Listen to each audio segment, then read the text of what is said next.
Big బాస్లో హల్చల్ చేస్తున్న రౌడీ రంగమ్మలు. అదెవరో కాదండి, మన దువ్వాడ మాధురి గారు, అదే దివ్యల మాధురి మరియు ఆయేషా.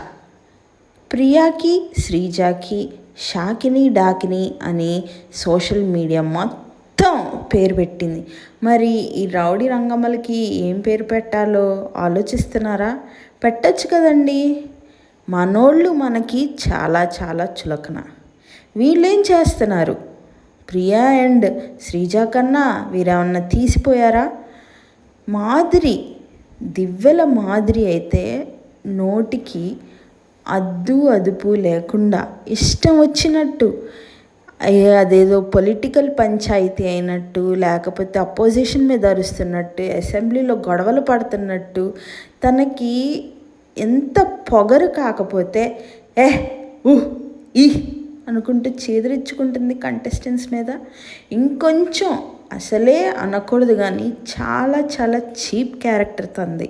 ఇంకొంచెం ఆగితే బూతులు మాట్లాడేటట్టుంది. ఇక ఆయేషా అంటారా, అసలు హౌస్లో ఎంటర్టైన్మెంటే లేదు అని ఈమె ఎంటర్టైన్మెంట్ ఇవ్వాలని అనుకుందో ఏమో మరి. హ్యూమిలియేటింగ్గా ఎక్కిరిస్తుంది రీతునైతే. రీతుకి తనకి అంట్లు కడిగే విషయంలో, అంట్లు తోమే విషయంలో డిఫరెన్సెస్ వచ్చాయి. అది చాలా స్లోగా మాట్లాడుకోవచ్చు. కానీ రీతు వీళ్ళిద్దరికే మొగుడు అండి.